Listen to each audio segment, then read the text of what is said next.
All right, welcome to another episode of Chestnut Checkers. My name is Keith Riddle, and I'm here with my co-host Jordan Tampion, as usual.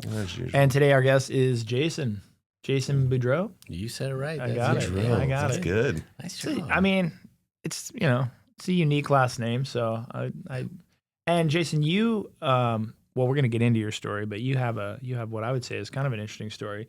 But you have a local business here in Spokane that you own and operate. Yep. Is it 509? Yeah, I have a couple of them. It's Drive 509. Drive 509. Okay. And then I got a couple software companies too. Software companies. That's an interesting mix. Yeah, it's a real interesting mix. They just kind of feed off each other though. Really? So, yeah. Is it like trucking software?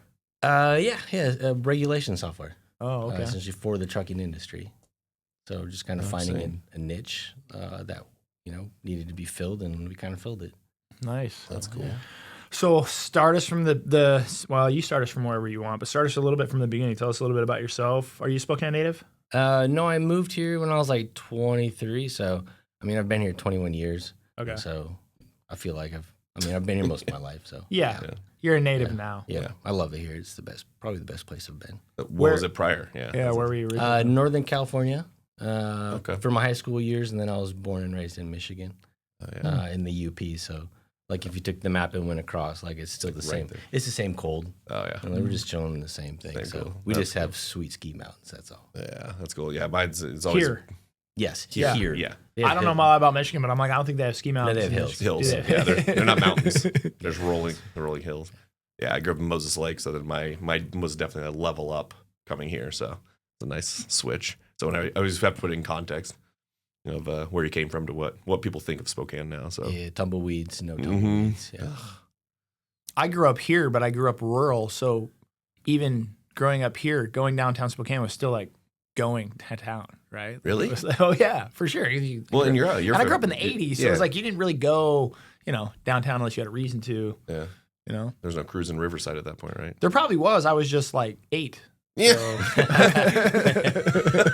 Nobody's cruising their bike down there, that's for sure. Yeah. No. I remember my mom worked part-time when I was a kid at like a suit shop downtown called Peroni's. Okay. They made like custom tailored suits and stuff. Nice. Just like fancy, So as kids, we'd go there and just like sit in her office in the corner, like your parent brings you to work every day, like read your book type thing. But I just remember walking downtown in awe of like tall buildings, as a kid. Yeah. Like just they seemed so huge. I could have been in New York City for all I knew. Yeah. Well, so Jason, tell us a little bit about yourself. Yeah. Tell us a little about your story. Man. I saw a Facebook video of you that I'll just be transparent. So it kind of moved me. You did a little Facebook video one day about, well, I'll let you talk about it, but basically about like, I don't know, success or transcending doing what you have to do in life. And you told a story about kind of like, I think you said you were sleeping on a friend's couch eating hot dogs. Or something. sweet potatoes. Yeah. Whew, I good mix. mean, like it was kind of like a low point in your life. Oh. Or was that just normal at that No, time? that wasn't normal at all. Like, I feel like every moment, everyone in their life has a moment where they just get kicked down. So really what bad. had happened in that moment? You create families, and sometimes families you create don't always work out. Mhm. And you got to change your life from that. And when you leave those situations, you're a lot of times you're kind of left with nothing. And so as a human being, you have to essentially reinvent yourself. What's your purpose? Why you're here? All of those things. And when all that stuff happened, I really didn't have anywhere to go. So my friend's couch was place. There's actually a futon in his den. And dens, are only like is actually as wide as a Futon. as a futon. And so that was in there. But it was really uncomfortable. Like futons are so uncomfortable. So I was able to find like a twin mattress, and I put it on top of the futon. Dude, that was like an upgrade. It was so much better. But I was working at the time, but like I had 3 kids and trying to figure out all that financial restart on everything. So I essentially ate corn dogs, or not corn dogs, but sweet potatoes and turkey dogs. Because sweet potatoes, you can eat them raw, right? You can put them in the microwave. You can slice them so they taste like chips and dip them in ranch. Now, is this all reflective thought though, or did you know this when you went and bought the cicadas at the time? Oh no, it's No, like genius. Thinking back, I was a genius. You were like, what is the thing I can eat? That's What has the most versatile elements to it? Well, you can't eat potato raw. Like it sucks. Yeah, it's No, terrible. I've never even it's a bad tried, apple. but I It's bet. like, Is yeah, it? good. I don't know what It tastes dumb. Yeah, it does. It tastes horrible. Yeah. And then turkey dogs, like if you go to Winco, at that time I could get like a 32 pack of turkey dogs for like $5. So I could have starch and protein for like $8 for like 3 days. So for me, it was easy. So that's kind of what I did there. But it was, you know, I mean, how do I say this? Like, you get to a point in life where you're just like, what the fuck is going on? What the hell happened? You know? And I had to restart for my children and all of those things. And so I left my corporate job of like 10 years that I was really good at and really successful at. But I had to work. At the same time or prior to? Or No, like in between everything. Gotcha. Like I was able to find essentially like a house on A Street that was $500 a month. Nice. I sold my nice truck, got myself a Subaru that had like 300,000 miles on it. The mirrors on both sides, they fell off. And so tinfoil is reflective. Yeah, So I actually wrapped the glass back in there with tinfoil on it, and I could actually see because I didn't want to have to go buy a mirror. Yeah. They also have vinyls you can put right over the top of it too. Yeah. So essentially, it was me and my 3 kids it was like 500 square foot house, and we hung out there. We made the best of it. You know, poor man's French toast. And, you know, like poor man's pizzas, where we'd use like English muffins and bake them with the good stuff on it. But take me back, man. Toaster oven. Yeah, they didn't know. Like they didn't know they don't any care. different. They never know. Yeah. So I had to throw them into, put them into like early morning daycare at the Y. So like I had my 3 small children. We were getting up at like 5 in the morning to go there. So then I could go to work for 10 hours a day and then go back and pick them up after. And it was just like, it's not sustainable, right? Yeah. And so I was able to save up some funds. And I actually went to line school here in town when it was open. Had a great time there. Took like 4 months, like top of my class, broke some records. And then I went and got a job at a Vista here in town. And then that didn't, after 6 months, they're like, hey, we're done with you. Time to move on. And I was like, wow, that's crazy. You know, I feel like I'm a great human being. But after that is when I started getting my unemployment checks, $420. And I started saving those unemployment checks. You know, you can still save money if you don't have any bills. And turkey dogs. Like turkey dogs and stuff. Right now, turkey dogs. I was essentially able to save up enough money to get a loan from a bank for like $20,000, and I bought my first truck. And it was like this slow roll of like, what's next? What's next? And by truck, you mean like a Cargo truck. Yeah. Like a semi truck. Semi truck. Yeah, my first truck I bought it was in California. So I bought it there, flew down and got it. It was like $20,000. Yeah. Were you familiar with the trucking industry prior to this? Yeah. Or did you... I've been in it since I got my CDL when I was 23. Okay. So I was already in it for like 10 years. Gotcha. I did training at the place that I worked at. So I've experienced a lot of that stuff, and I really understood it. I just really enjoyed training people, and I was like, it was easy to sign up for school. It's like really hard to start a business. So everyone takes the easiest route. Well, the easiest route didn't work out for me. So then I started taking the hard route. And the hard route was just like, what do I do the next day? What do I do the next day? So it was just building, I guess. I don't know if I could map it all out, but every day was like, the Napa on Freya. You go behind there, it's kind of like the ghetto. Yeah, pretty bad. Like I would show up in the morning, and there would be like condoms on the side of my truck, just laying there, and I'm just like, this is great. I'm just trying to go to work today. But across the street from there was this electrical place. The guy that owns that, he's a super cool guy. He let me rent half of his lunchroom for $200 a month, so I could have a classroom. And so when you went into his lunchroom and you opened the door wide enough and you went behind it, you would see me and Drive 509, which is like, half the size of this right here. And that was me with like 2 students. Somehow I got to sign up to walk into this lunchroom. And it was funny. So you started you have a truck and you started a school to teach people. So your idea wasn't to go drive truck; it was to teach people to drive teach truck. people. Yeah. Yep. Because the employer I worked for, like they're like giving like $10,000 bonuses to try to find drivers, and I was like, wow, this seems like people need drivers. I'll just train them and then I'll just send them over there. Nice. This seems to work good. Yeah. But it was there's my industry has the education board, the Department of Licensing, the Federal Motor Carrier. Like everybody. Yeah, we have like so many things. Like I have like ladies that ladies and more ladies to take care of more paperwork on the whole like regulation side of stuff. Yeah. But none of that. You don't think of any of that, when you start stuff. But it was really just what's next. My business plan, when you start, is very vague, right? It's like I'm just going to try to stay in budget and still be able to buy turkey dogs, right? Yeah. That's the goal, and it's turned into what it is today. So how many students have you seen kind of from that point to what it is today? A couple thousand, Yeah, you'd cool. say. Off of Barker, I bought 4 acres out there of a 5,000 square foot brand new beautiful facility for the students. And it all started in that little. You still have turkey dogs? No, I got corn dogs though now. Smart. In an Oh, air good. fryer. I was gonna say though, you Cornbread's a should good bring the mix. turkey dogs back as I like a don't know. throwback though. I don't know. I'm gonna Maybe try the it. sweet potatoes I'm getting too old. Yeah, to sweet eat potatoes are turkey dogs. good.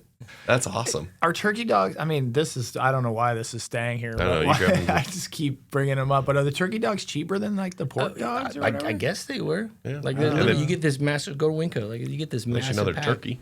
Yeah. Hot dogs, you're just really not sure. Well, Yeah. don't know. They're not like they're beef dogs. They're just hot dogs. Yeah.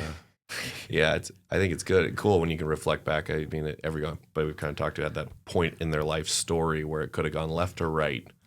Yeah. Left is give up and be the victim. Right is one more day, and it's really cool. But what were kind of things you did besides just focusing on saving that kind of got you through that one more day? Like it's hard enough going through it, let alone throw kids on it and throw that piece. I won't give up on my children. Yeah, That's what it was. found your why. Yeah, and I don't always tell everybody this, but my ex at the time went and found a new man, Ugh. and her sentence she said to me resonated and stuck with me forever.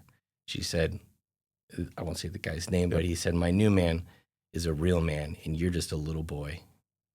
ouch. And if you want to put a fire Oh, jeez, yeah. under anyone, oh man, like that was like, it was essentially not a tipping point, but it was a moment in my life where I was just like, this is not how this is gonna roll. Yeah. This is you're not just gonna marry some rich dude and you're gonna leave me broke and poor with the situation that I really didn't create. Like this is not okay. So yeah, Put a fire in your belly. Oh yeah, and it wasn't illegal. It wasn't immoral. It's not unethical. There we go. So Yeah. I fed off of that. Yeah. What were kind of, I mean, you don't build schedules as we discussed prior to starting the podcast, but what were kind of things you did each day to help? Because it's one thing to have that moment. It's like you watch Rocky and you want to go take over the world, but then the next day you got to wake the up. video montage Yeah, to exactly. still be 30 seconds. Exactly, right. But But what were, nobody like- was like, oh, that video Yeah. montage might be 7 years. Yeah, it's so true. You mean just kind of like building it? as a Even whole? like if you throw it into like what a day looked like, then you said dropped kids off, went into that, but like within that, there's still moments of doubt that creep back in. It wasn't like somebody can say that to you and then you still don't have the plan of actually how you're gonna. Yeah, it was. Yeah, I don't. Man, sometimes things get so blurry. Yeah. I remember I had bought a construction trailer on Sprague, and it sat there for like ever. And I kept calling the guy. I was like, "Sell me this construction trailer. This could be my new office. I don't have to be in this closet." And he's like, "No." And I just kept bugging him. He's like, "Fine, I'll sell it to you." And he was like, "Cool." He's like, "It's this much." I was like, "I got $1,200 I could give you for it." And so he's like, "Fine, it's $1,200." I gave it to him. And all the tires were flat. And so we had to air up all the tires. And I drove it up to my house on the South Hill that I lived at that time. And it was full of like concrete construction blankets, which is, like blankets you lay over concrete so it stays warm. And so we got all that stuff out. It was like ugly, like 80s wood inside. Yeah. And Paneling. I spent like $500 and repainted it. I found a table from, like Goodwill and put that in there and this stuff. And I used that for probably like 3 months, and then I outgrew the little trailer. But what was funny is it was in the winter, and when it gets really cold in the winter, there's no insulation under the trailer. And so we would sit in there and like to your knees down, we're like frozen. Like you were cold, when you were sitting in there, even though I put in a wall heater. We had a porta potty outside on Sprague. And was this the office for your school? Yeah, this was like my first, I have an office now on there. So I had my desk in there. Plus, but I feel like if I showed up to a trucking school, that's kind of what I'd expect. Yeah, I'd expect a cargo setup. That's what most of them are, single wides. This was like 17 feet by like 7 feet wide. Yeah. With the porta potty outside. Porta potties are really cold in the winter. Really cool. Also, it's not a place you want to hang out. No. At all. But I actually sold that for like 3 times as much as I bought it. This guy came, and I don't know if he just felt bad for me or something. But hey, either way, it's sold, right? I put it on Craigslist, and he gave me $5,000 for it. And I was like, man, the tires, they're still the old tires. Like I couldn't afford to put new tires on it. And so next door on Sprague right there is the tire shop. And he's like, no worry, man, I'll just take it over here and I'll just put tires on it. He took it away. He gave me a check, and then I used that check to move into my next building to do paint. On the floor, or on the walls and the floors to spruce it up a little bit. And so I had that building, which was kind of over by where the new freeway's coming through. Mm-hmm. And then I was there for like a year, and then a big company that could pay like $10,000 a month. I was only paying $500 a month. Yeah. Came in, and they're like, Jason, you gotta go. And so then I moved over to Trent, which is a little farther down. And I was like, perfect, this is a good spot. It's a little bigger building. And then COVID happened, and then that company closed, and Jason, you got to go. And so I had they were pretty nice about it. They actually gave me like 9 months, because it was transitioning Heads up. Yeah, it was transitioning to like a real estate person here in town. Mm-hmm. And so within that 9 months, I figured out how to build a commercial building in the valley and finished it. In 9 months? In 9 months. Congrats. Yeah. And so the Friday we had to leave was the Monday Bob, the inspector, gave us our occupancy. For the building. But I've never built a commercial building. I didn't know what I was doing at all. Yeah. But it's all done. Sometimes that's the best way to do it. Yeah. You know? Because sometimes if you know, you won't do it. Yeah, exactly. Yeah, if you know true. how hard it actually can be, sometimes you're like, Then once you get through, you're like, I guess it wasn't that bad. It wasn't what I thought. I also feel like sometimes the city inspectors and like the permitting department's easier on you. You know, if you go down there with your napkin and you're like, man, listen, I'm just trying to build my truck. Right? Yeah, they're like, oh, this poor guy, come here, let me show you, Yeah, they've actually been super nice to me. I just went there last week because the software company, we've outgrown. So it's Drive 509 on the main level and the software on the top level. So we've outgrown it. So I'm replicating that building next to the current building. Okay. And so then we'll all move into the other building. So we finally have some room because we're choking each other out. That's good right now. So what advice would you give somebody kind of going through that same kind of down, building your way out, maybe different motivation, but believe in yourself. Look in the mirror and the man you see in the mirror, make sure he's the man you want to be. Yeah. And if he's not the man you want to be, make him the man you want to be. It's okay to look in the mirror and not like who you are, but then you just have to say, who do I want to be, right? Yeah. And so you start to go to that point, right? Because there's things we do. You might get mad at an employee one day and you'll go look in the mirror and you're like, gosh, I was a total asshole today, but what am I going to do different tomorrow to make me not that person that did those things? So I would say for me, man, and I tell this to my kids, when you wake up, while you're brushing your teeth in the morning, that person that looks back at you, that's the only person in your entire life that you need to make happy. That's the only person that's going to judge you every single day you need to care about. And it's true. It's super important, Oh, for sure important. I used to have a business coach years ago, but he would always, he kind of warned, or his message was always there's nothing more dangerous than pretending to be something you're not. And that was his, his kind of message or rhythm, you know what I mean? And I think when you look out there and I see people that are happy or I see people that are unhappy, a lot of times it's that, right? It's exhausting. It's also, living a lie, but it's, to wake up every day and try to pretend to be something you're not is, I don't know. It's it's the killer, right? Of like dreams and hopes and goals. But it's also, I think it's exhausting. And I think too many people, and we all have like the stuff, right? When you're school or friends or your parents, but like, you know, through life, stuff gets put on you, right? You got to be this way. You got to say these things. You got to not say these things. You got to, you know, think this way. And so many times we wake up every morning, we're brushing our teeth, and you got to ask yourself that same question, like, is this who I am, right? Is this who I want? Is this who I want to be, or is this who I really am? Or am I every day, am I putting on that suit and jacket and going out and being somebody I'm not? And I think that was kind of his message, but I hear, you know, resonance of your message of like, at some point you have to kind of be honest with yourself, and then you have to kind of put some thought or some effort or energy into like, who do I want to be? Yeah. Right. And then from there, then it's, I think there's the next step, which is even harder sometimes, is like, okay, well, I mean, I can look in the mirror and be like, okay, I'm Keith, you're not the man you need to be right now. Who do you want to be? I can put some thought in that, be really clear. That doesn't make it any easier to go be that person or do those things, you know? So when you were doing all of that, was that something that just came naturally to you? Or do you think that was? You know, I guess that's the ultimate question, right? Are A players created? Yeah. You know, are they born? Are they made? You know, can you mold an A player? And I've always in my life, I've always just kind of always pushed myself. You know, you play sports and stuff. The only person I needed to beat around the track was myself. Yeah. You know, you lap the whole entire team. Well, once you've lapped everybody, then what's the point? Well, now I just need to just do it again. So I don't know. I think, man, it's a rough one. I think it's some people are given that grit, you know. And do you think you'd have done it without your kids? I think I wouldn't have needed to at that time in my life, right? I could have just been like, oh, cool, let me just go drink some beer. And let's I'm just gonna go party. Oh, this is great. You know, I'm single. I'm all these things. Like, who cares? But do you think that's what would have happened, or do you? I can't answer that. Yeah. I have no idea.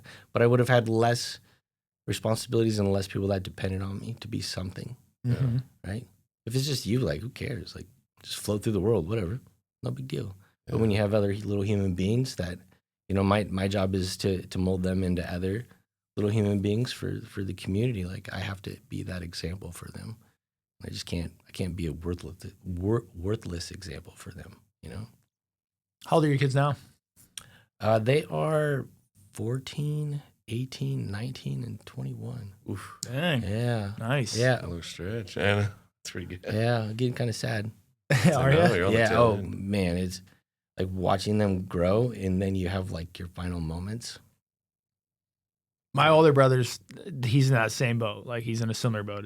His one son's about to go to college and his daughter's in college. And so he's been leaning on me lately, like, I'd say over like the last year or two, like, man, appreciate it, thing, you know? And I'm like, I'd never seen him like that. And I'm like, oh, dude, it's got to be different. It's sad. It truly is sad. You know?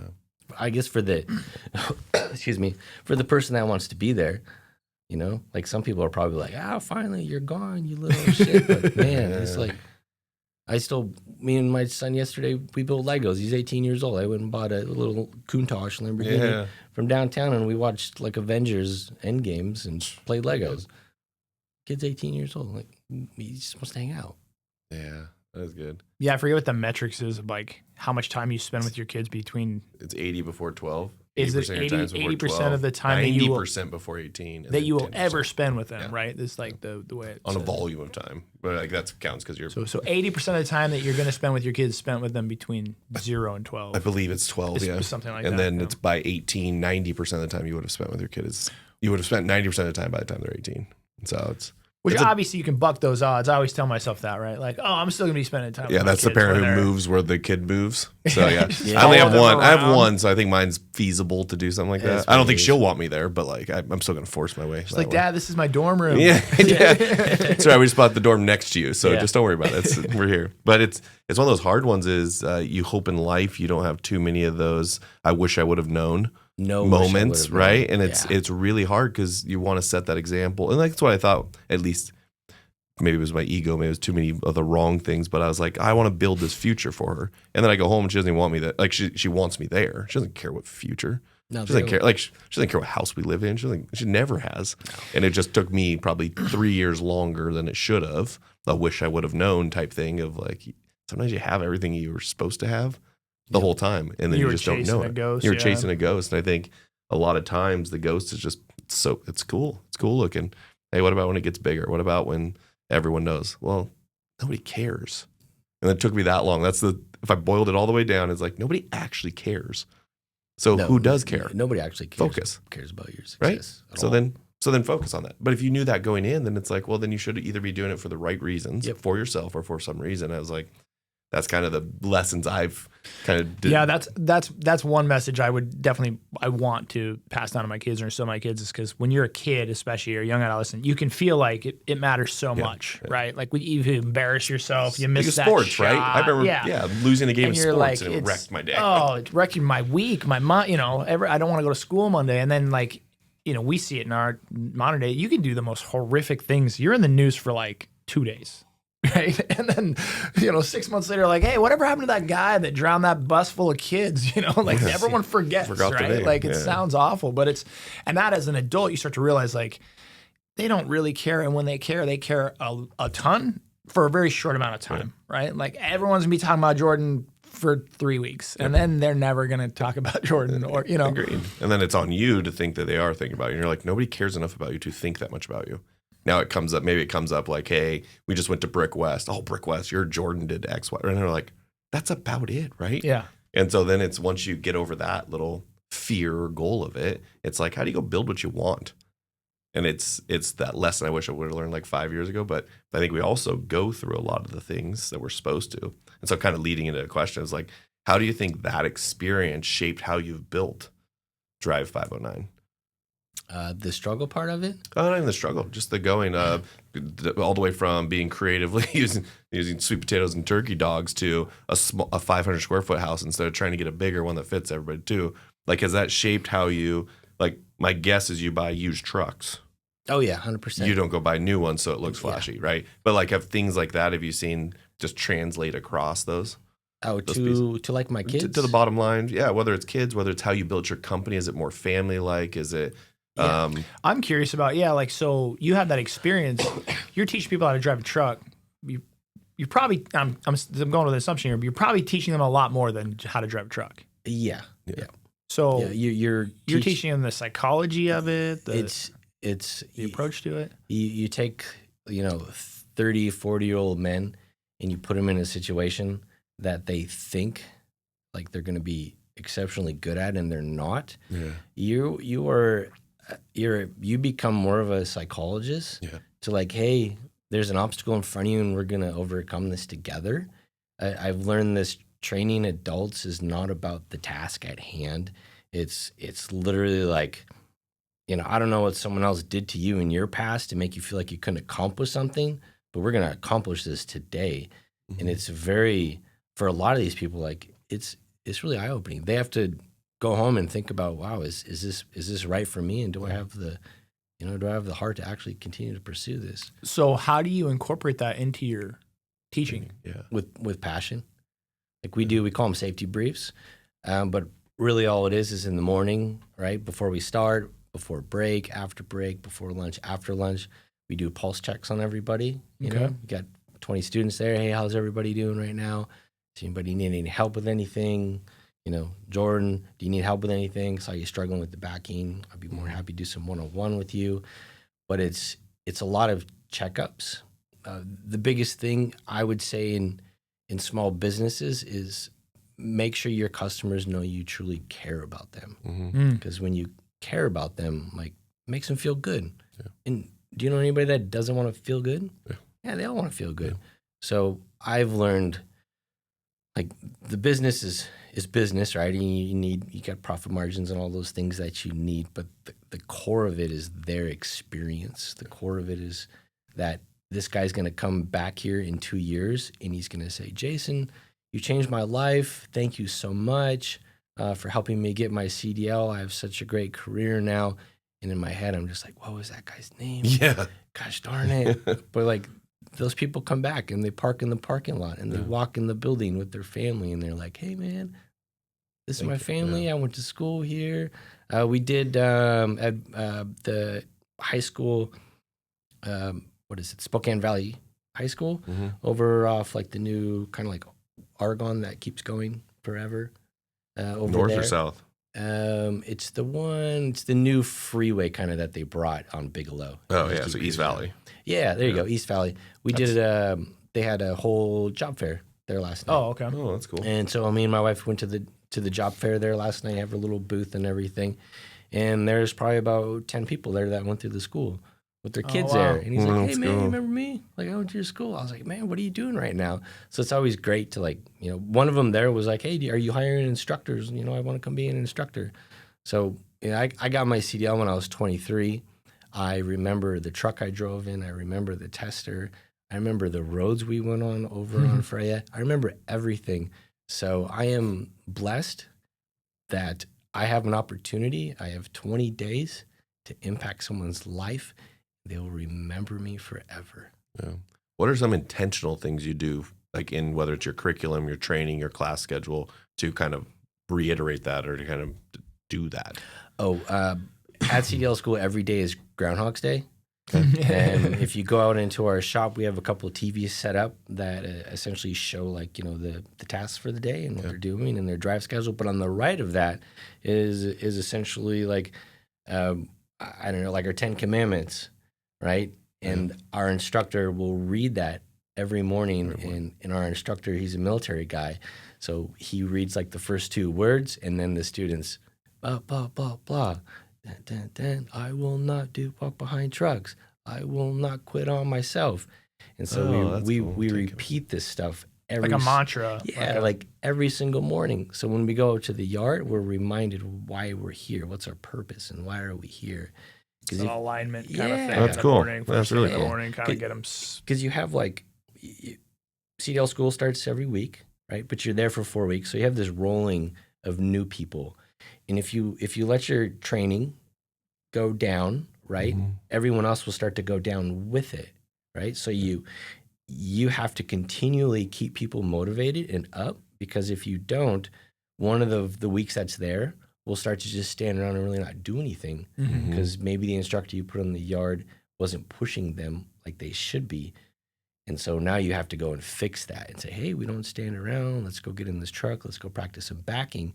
And so it's a constantly boosting people to be like, let's get this done. Let's go. I call it like herding kittens. You're just like, come on, let's go. Let's go, guys. We can do this today. Well, I think it's the words that come to mind for me is like rhythm, cadence, that sort of like you're setting precedents. I'm reminded of a phrase that a mentor told me once. He says, Keith, speed of the leader, speed of the pack, right? So like in that leadership role, like you're going to set tempo and pace. Yeah, you have to.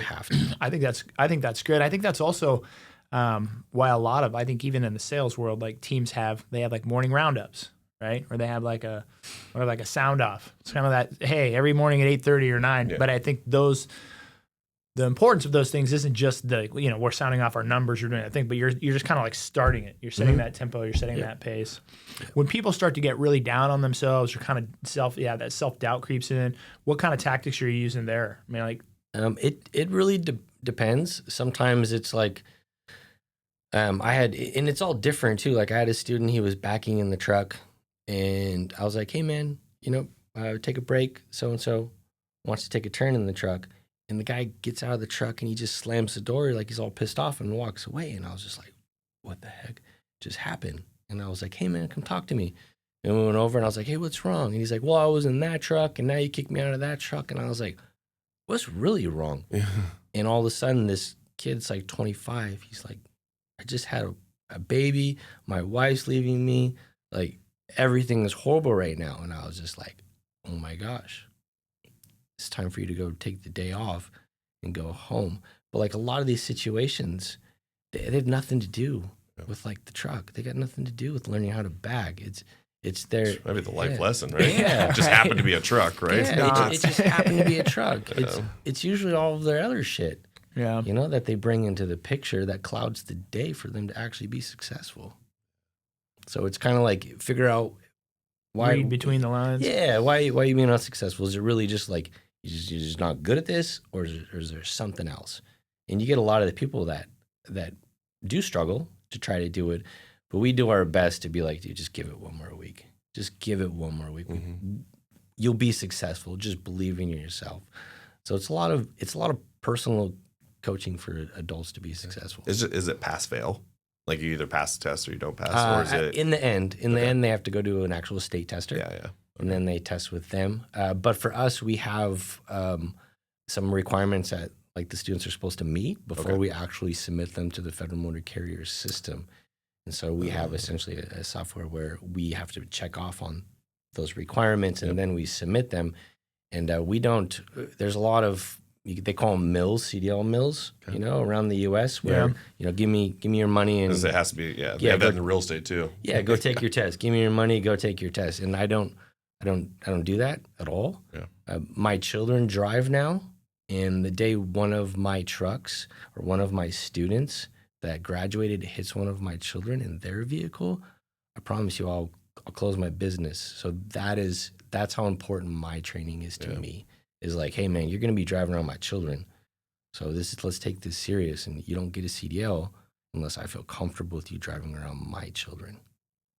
Oh, I like that. How long does it take on average, do you think, to really get them to where they're functional? I mean, he says 4 weeks, right? It That's depends. The goal, but I mean, you got the farm boys, Yeah, grew up with them. Yeah, it's really easy for them. And then you get a lot, excuse me, then you get a lot of people from other countries that come here who've never even seen semi or been around semis. So it depends, but I would say 20 days is how long the program is. I would love to have, which is 4 weeks. I would love to have 5 weeks. I feel it's like the last week would be your confidence week, Yeah. But then there comes in the what is the other school doing that would just, make your customers want to go to the quicker route, right? So it's like finding that balance where it's like, all right, let's keep it 20 days, but I'm just going to push you twice as hard while you're here to make you successful. What's the hardest part for them? The hardest part for them, believing in themselves. There's so much self-doubt. Like that they can't do it because they all show up, and I'll have them do this. Like they have their books they use, and what I'll have them do on like day one, I'll go in there and I'll be like, all right, I want you to write in your book on your front page. I want you to write behind the wheel time on public roads, in 1 through 10, give yourself a star rating of where you'll be, and then in the backing, just write backing and give yourself a 1 through 10 star where you think you'll be. And most of the men in there will all give themselves like a 9, right? They'll all be like way up there, right? And then they'll go on their first drive on the road, or they'll go do their first backing, and I'll be like, "Where are you at now?" And they're like, "I'm like a 2. I'm like a 3." So they come in thinking they're here, and then they're here, and they have trouble accepting that it's okay to start right here and to open yourself up to take criticism and take feedback. But some of them get too guarded, and they're like, no, this should be easy. I'm up here. And it's just like, no, man. I call it embrace the suck. Like, just embrace it. And it's okay. And now it's time to learn. But the ladies that go through the class, they're rock stars. They listen. You give them feedback. Funny how that goes. Yeah, you give them direction, and they're like, "Oh, that sounds great," and they just do it. And you're just like, "Wow, this is so easy." It's so funny. I had a firearms instructor tell me that exact same thing. He's like, "It's so much easier to teach a lady how to shoot a gun and operate." Like, he's like, men are always just like this bravado and ego, and he's like, women are typically a little bit more timid. Guns typically are not, in their nature. So he's like, they listen intently. They do exactly what you say. And he's like, within 2 days, he's like, the women are always out shooting the men, like accuracy, speed, all that stuff. And I don't know. I think there's something to be said about being humble, right? Taking direction and just wanting to learn, instead of thinking that like that's I don't know. Men were raised to be hard and strong and all of those things. Like ever since we were little kids, like don't cry, don't do this, don't do that. So it's almost like it's ingrained in us to be that way. True. Yeah, it's probably to our detriment most of the time. Oh, 100%. Versus just being a student of life. Like I feel like that's my new title. Just be a student of life. Just be the Tom Green of life. just kind of go learn it. So true. So that's one side of the business. Software, did that just kind of naturally happen because you saw a gap in the market, or is that a passion type project? No, not at all. I know nothing about coding. I Okay. can't code or and any of those things. But for my business, COVID happened, right? And you have students that enroll in all these things. And on average, a student will have probably like 40 pieces of paper, Oh, wow. right? Education Board, Department of Licensing, drug tests, medical cards, driver abstracts, blah, blah, blah, blah, blah, right? So every student has like 40 pages of paper. So in just like 5 students, right, you got like 500 pieces of paper or like 200 pieces of paper. Like It's a lot of paper. And just to organize everything, like what class is next? And I would have like a manila envelope. It'd be like April week 1, April week 2, April week 3. And then the phone would call and you'd be like, hey man, can I move up a class? And you grab the envelope and you'd be like, oh, John, over to week 1. That's so true. And then like this guy would cancel, right? So you'd be like, all right, Kevin cancel, and then move Kevin over here. Maybe he'll be It's here like an old switchboard operator, right? He'll be here in a week. Just unplugging. And then you just like scratch out the number. Okay, there's 3 people here now. Now there's 5 people here in this class. So it was just like, it wasn't Functional, feasible. yeah. It was functional for a business, right? And office staff is expensive, right? And you can't have like more office staff than like people actually doing the work that are generating the revenue, right? It just doesn't work that way. You can't have more office staff than instructors. It is what it is. Yeah. Like you can't have less construction workers than you do managers. Like it just doesn't work. Call it top heavy. Yeah, there you go. So we tried. Me and my wife, we piloted some programs and tried to find a solution, right? Because usually you just go on the internet to find your solution. Somebody has this solution. Yeah, somebody has. Someone had to have this problem before, right? Yeah. Somebody had to have. Yeah, somebody had to have this problem. Somebody had to make a fix for it, and there wasn't anything. Like there was like some stuff, but I was like, okay, sir, I would love to use your software, but 90% of your tools are not for my industry, which means 90% of what I'm paying for. Yeah. My office ladies, and it wasn't even about paying for it. It was like my office ladies will have to sift through 90% of the software. This is super inefficient. Yeah. Like I need something that's like, give me like, I don't know, 50%, right? But software is expensive. You can't ask a company to just be like, well, just do this. And so I was like, this is in the middle of COVID. And I actually built my building during COVID too. So I'm like building my building during COVID when prices were like skyrocketing. Yeah, and everything was crazy. And then I was like, I'm just going to build my own software. I don't know anything about software. It's wild. Mm-hmm. And so it was like during COVID that time. So there's this company in town, and I sent them. Well, I actually went to one of the companies in town, and I walked in the building. I was like, hey, do you guys build software? This is my idea. And they're just like, no, sorry, we can't do that. But they literally that's what they did. They built software. Yeah. Maybe they didn't see I was serious, right? I still had jeans with holes in them. At that time, I didn't understand what professional looked like, walking around as a business owner. So like whatever. And I was like, okay, well that didn't work. And then I found this other one, and I sent him an email. You get like little form submits, and I was like, I have an idea that will make my life awesome. Can you help me? And I sent that to that company, and they thought it was really funny. Like this guy's not serious. And so one of their sales guys called me, and they're like, "Hey, yeah, come on into the office. Sure, let me see your Sounds good, man. Yeah. Let's see if we can make your life easier." let me see what your idea is. And so at that time, I had already built essentially not the Google spreadsheets, but the Microsoft spreadsheets. Yep. Like the OneDrive. Yep. I built this OneDrive spreadsheet that pulled information out of DocuSign because I started using DocuSign. I used Zapper, and I was able to pull information. And I actually really love like Excel. It's really cool to do the math and stuff. It's fun. It's like it's like creative. But every time I would start to change the cell, I had so much math in the sheet. It would take like 10 seconds to refresh the screen. And then I had moved it to Google Sheets. In Google Sheets, and if you know this, you can only have 1 million cells, and then you're done. Yeah. Like you got to make another sheet. But I had so much beautiful data, and I was like, can you build me this into a dashboard? Oh, yeah. Like, this is what I need. Already collecting it. Yeah. And it was literally like the software was built, but not built, right?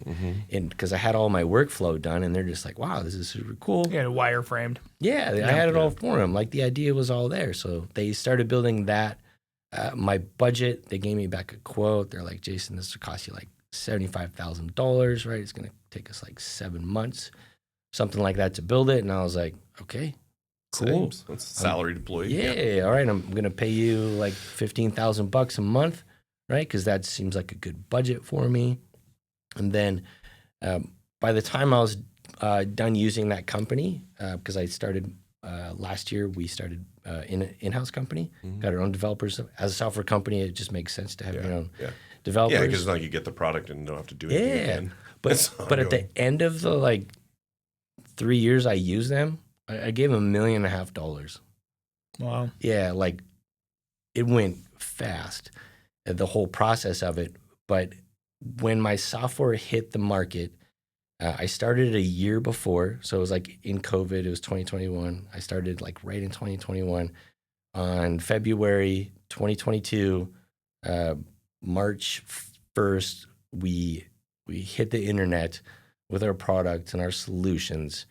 And like as of today, I've sold to over 250,000 customers across the U.S. It's crazy. Like craziness. You like states, cities, municipalities, CDL schools. Like is wild. It was something that I needed, and obviously it was something everyone else needed. So it was just What's the software called? It's CDL Power Suite. And then also there's two of them. There's one that sells online curriculum for education. That one's eldt.com. So eldt.com is entry-level driver training. Entry-level driver training is a FMCSA regulation that was implemented on February 1st, 2022. So good timing. I pushed a solution, to the market. Essentially, the day the government said you need this solution, right? This is how you're going to get your CDL now. This is how you're going to. And you had no idea. Well, it's super funny. It was actually this was supposed to be implemented back in 2009. Oh, this is when the government was supposed to implement this stuff. Washington 2007. Washington was the only state in the entire U.S. that implemented in 2009. So me having my CDL school in Washington for the last decade, right, prepared me for what was already needed to be done. That's wild. And so all other 49 other states didn't know what to do. Yeah. But there's this one dude in Spokane that's been living it. Yeah, that's been living it for a decade. Just eating turkey dogs. Yeah, it was eating turkey dogs. So the minute that thing kicked on, man, people were calling us thinking we were the government. We were doing such a good job. But we actually answered the phone. Yeah, which is... and gave them a solution. So they knew you weren't the government. Yeah. Oh, yeah, because then basically everybody else needed the 40 pages. Yeah. And they didn't, I'm assuming, didn't before. Yeah, it was just... It's funny, some of the solutions we've created, people don't even know they exist or would exist. And so we're also helping educate them on like, hey, you could actually run your business this way. And this is so much more efficient for you. But it's like, there's CRM systems, right? Mm-hmm. It's a CRM system, but I've built workflow into it. Okay. Meaning like it takes your customer along the journey of them being your customer until they're done being your customer without you having to move the customer anywhere. Yeah. It literally moves them through the whole entire process. So do you guys develop other software now? Or do you just maintain that No, software? we do this one because we're so like, to be really good at something, what do you got to do? You got to hone in on one thing. I mean, there's people with lots of businesses, right? But sometimes like some of them are like, oh, I got this here and this here and this here. And they're all just kind of like basic. Like this one's going to the moon. Like on here, I did an evaluation like 6 months ago, and this is after just 24 months of being in there. It was evaluated like $25 million. Yeah. If I do the math today, it's at probably like 35 million. So the growth is here, and right? It's software. Yeah, it's easy to scale. Yeah, and it's like you ever like go to bed and then wake up with more money. Oh, yeah. Like, I mean, that's the Yeah. goal, That's the right? idea. Yeah, Sometimes I feel like I do. I would say there's certain days. I would That's say there's certain different, days I right? went the other direction. Or something that sells overnight. Yeah. Like we have the Brick West Brewing, and so sometimes that one somebody buys a 6-pack at a grocery store at 10 p.m. yeah. Right? And so that idea of getting that opportunity to make money while you sleep, is that the idea? It's a totally different. Yeah. So why do you still keep the trucking school open? That seems like somewhere to dump all your effort is the Oh no! software side. The trucking school is why we're so good. I literally have beta testers. Oh, yeah, there you go. I mean, think so you're of constantly updating based on Yeah. feedback from Yeah. a literal school. and my doing it. instructors. That's a good They got idea. tablets, and it's like, how did the tablet work today? I need you to fix this, Jason. This button's weird. This button's too small. Yeah, Office ladies, how's it going here? Okay, we need this feature. We need this it's really feature. good. You have your own built-in R&D, basically. Oh yeah. They're the most valuable piece there, because there's other software companies where they build solutions, but the solution is very like it's kind of like, for all industries, which is really great, right? Yeah. They're successful, but man, to really hone in on a niche, Yeah. and that is like having those people down there is gold. Mm-hmm. Oh, that is cool. Good idea.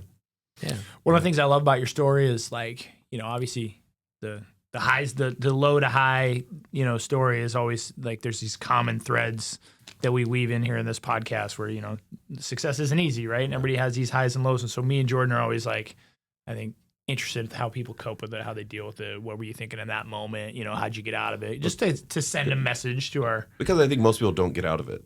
That's the thing. Or they think they're the only one that's ever been in it Yeah. like that. Like, oh, you don't understand, Jordan. Like, It's my way situation's harder. different. Yeah. Like, I'm really down in a hole. And it's like, Yeah, there's because a they'll look lot at your of- story now, and when you tell it, it probably glosses over the turkey dogs, and says that was part of it, right? And what was it? I think Yeah, Reed, video I montage think- got short again. Yeah, I think Reed used the term, but he's like, I won't partner with somebody that doesn't have battle scars. And I started looking at that now, and I'm like, that is exactly right. Somebody who went through it. So it's not even that we're celebrating that you went through it.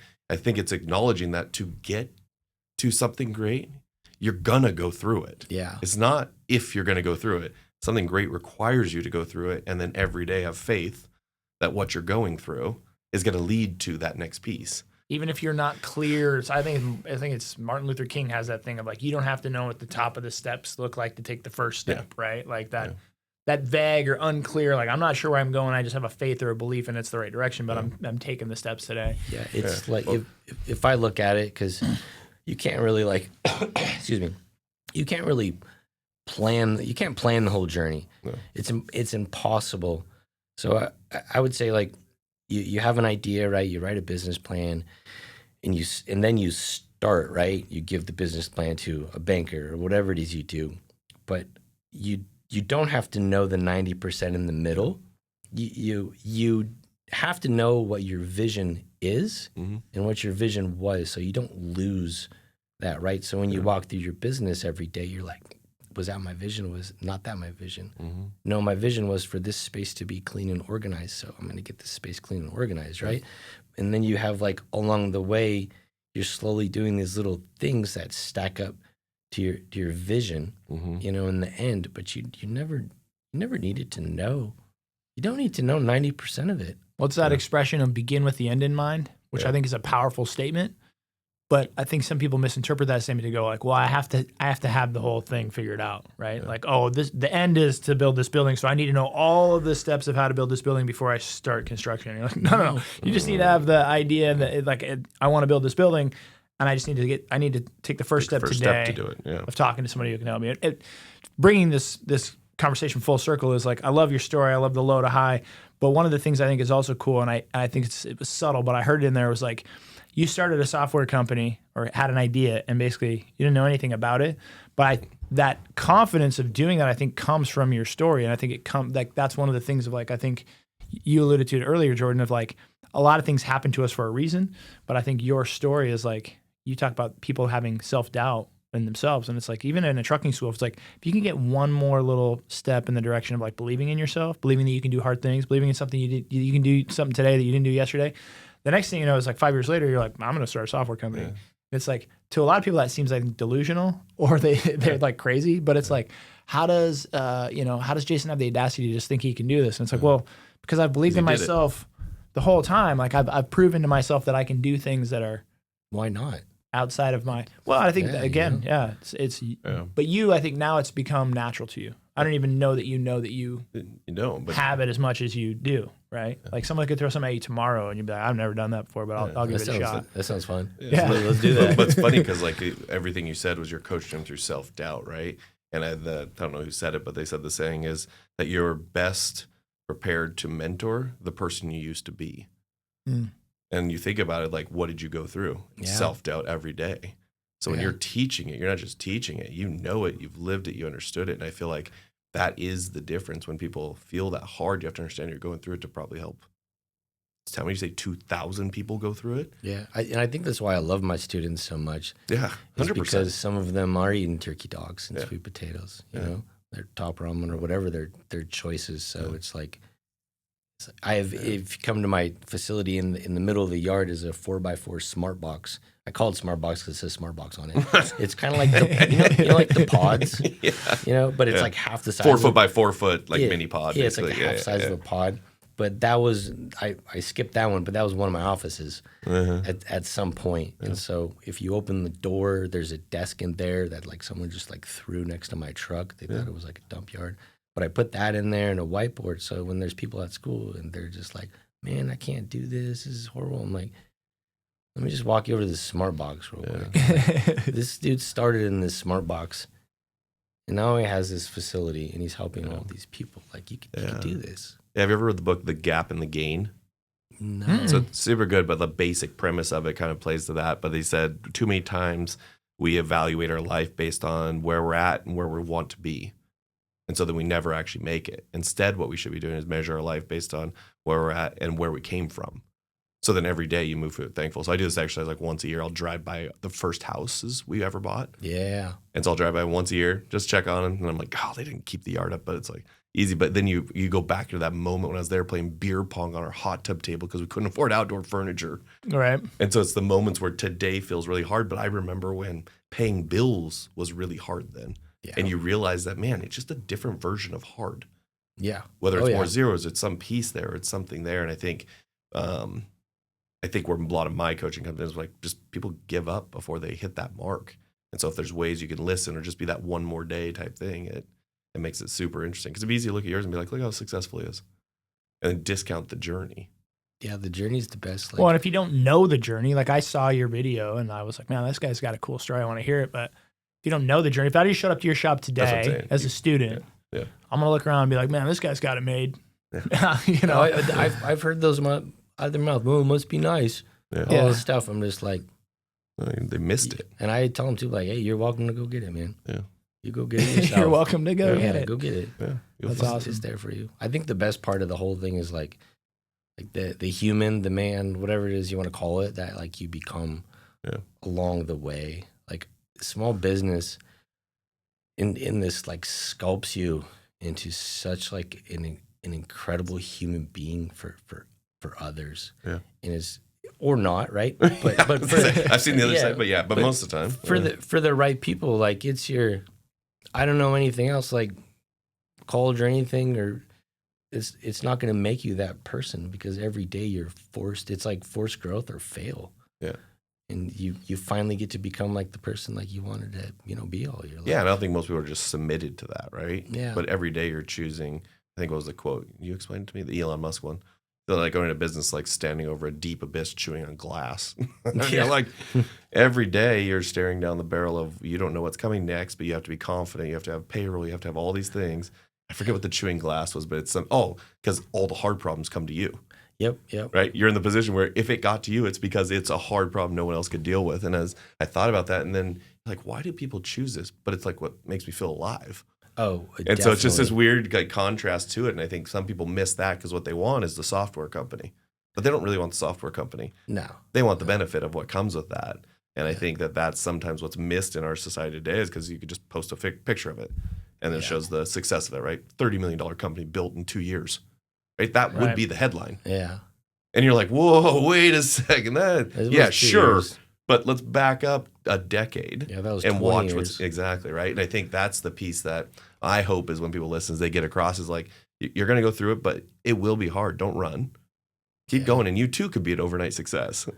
Well, I think if there's a big, like, it's 10 of my kids' messages, but if there's a message I send my kids is like that, no success or no achievement like that you're proud of comes without strife, right? And it's easy enough to say that, but you don't see Olympic athletes or professional athletes who are like, just was born with it, didn't have to practice that hard, won, right? Like everybody has these kind of, but taking it a step further though is going like, so then in those moments, recognizing when they're happening, not only that like they're a part of the process, but like that's the moment to lean in. Yeah.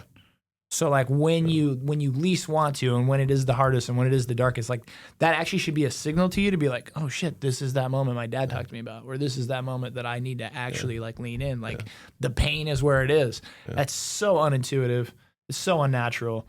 And so I think that's why it's lost. Yeah. Well, and what mine was like when probably went through the last couple hardest years, the last 2 years, but is that I would look at those and then you almost get this victim side of like, oh, all this. And I think the switch for me was, no, what am I learning? And once you switch it to that, it's like, no, you need to call people back. You need to follow. As much as you don't want to pick up that phone and you build up that, whatever you think they're going to say to you, pick up the phone, make the call. It's never as bad as you thought it was.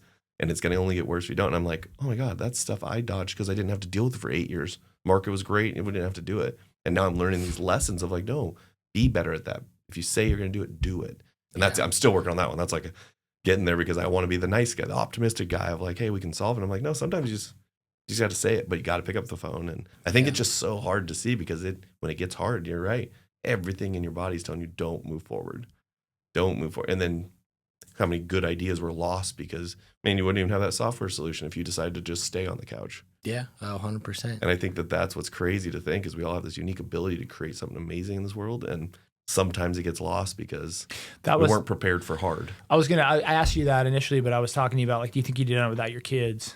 And you said maybe not. You know, maybe if I was single, I'd have just went and drank some beer or sat on the couch. Yeah. I think though that deep down, most people, you would have just found a different reason. Like maybe it wasn't your kids, but you'd be like, I need to do it for me, or I need to do it for what.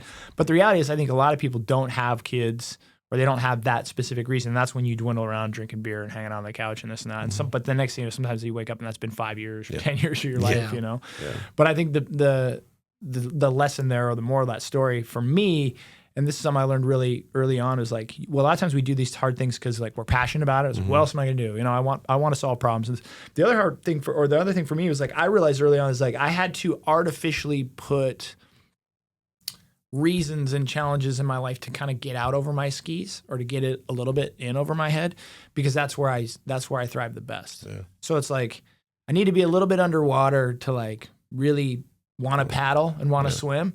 I don't want to drown, right? Yeah.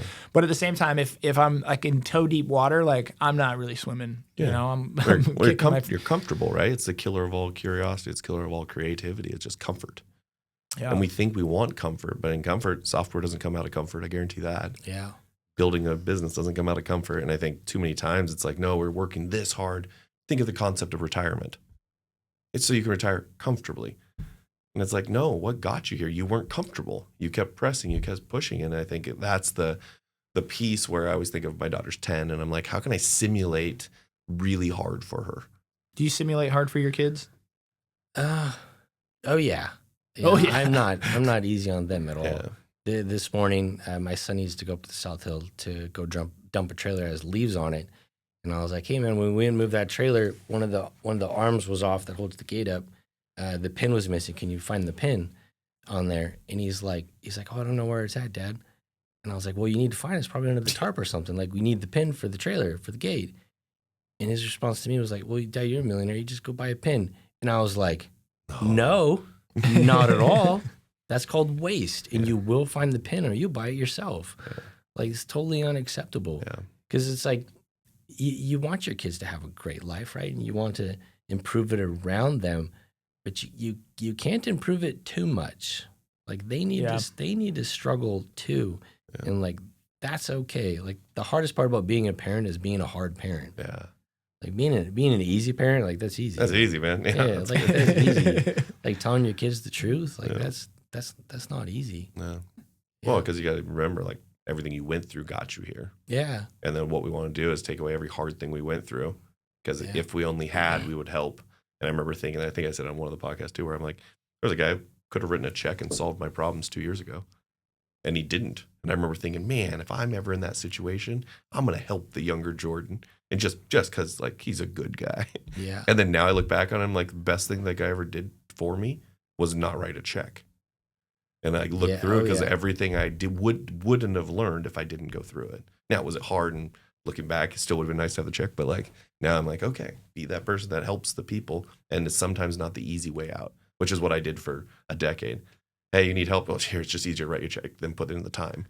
Yeah, sometimes people need that, like, tough. Like, I have a friend right now who's going through a tough time, and I listen to him on the phone, and it would be very easy for me just to write a check and fix his problems, but I wouldn't fix any of his problems.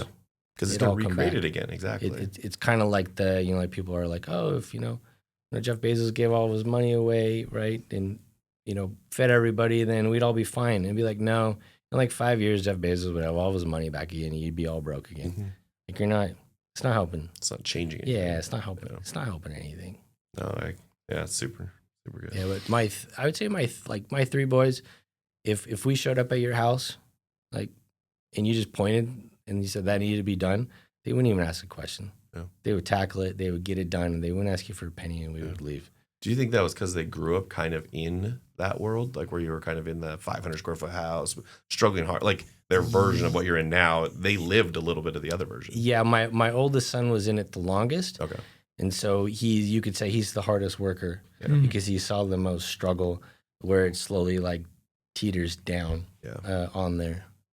So, but he probably has the most natural, like, the dude works like 5/14s. He doesn't care. He just goes. Yeah, he just goes. He's just a wild man. So yeah, because I remember I was in the age where my dad was like, teach all day, coach, and then we'd get up at like 2 a.m. to do the paper route. And so one of us always had to get up at 2 a.m. and then we go from 2 a.m. to 5 a.m. He would then go to school, and I'm like, now looking back, I'm like, when did you actually sleep? All of a sudden, sitting and falling asleep at a Mariners game, it makes sense when he was watching TV. And then I look at that, but then the youngest never actually did that or saw that or had that piece to it. And I think there's power in seeing that piece. Mm-hmm. But I was always trying to figure out if there's a way to simulate that or make a synthetic version. But that's I think what I said, man. I never will have my house completely fixed up because I always want a chore or something for my kids to do. Right? I'm like, no, don't put the handrail on the deck yet, right? Like, exactly. There's a stand-up bit. I think it's Kevin Hart or something, but he's talking about he took his kids to Disneyland or something, and they had all the fast passes, like the VIP, and they're hopping ride to ride and stuff. And obviously Kevin Hart's, done really well for himself. And so he said at one point, one of his kids is like, "Dad, are we rich?" And he's like, I looked right at him and was like, no, we're not rich. I'm rich. You don't have anything, right? Like, it was like this message he was telling his kids, like, no, you are not rich, son. But I always laughed out loud at that because I was like, man, if I can have my kids think that we're like poor, that ideally I would mimic it, right? The demise of your success. Mm-hmm. Yeah. Well, Jason, thank you so much, man, for your super time. good. Dude. Thanks Appreciate it. Thanks for the invite. Yeah, thank you, man. Love hearing your story. And congrats. Congrats, man. And I guess obviously, if anybody's interested in learning how to drive a truck, drive 509, man. Drive 509. Push to be a better human, that's for sure. That's what I love about it, man. That double. It's not just about driving the truck. It's not at all. Yeah. Push you to be a better human. Well, thank you so much, man. Yeah, thank you. Yeah. All right, you guys. Thanks for listening to today's episode. While you're out there, would you please do us a favor and give us a like, subscribe, or a follow, whether you listen on Spotify, iTunes, or YouTube. We'd really appreciate it. Also, if you don't mind while you're there, give us a 5-star review. Maybe write a review. If you have a favorite episode, feel free to give it a like. Thanks for listening. We really appreciate it.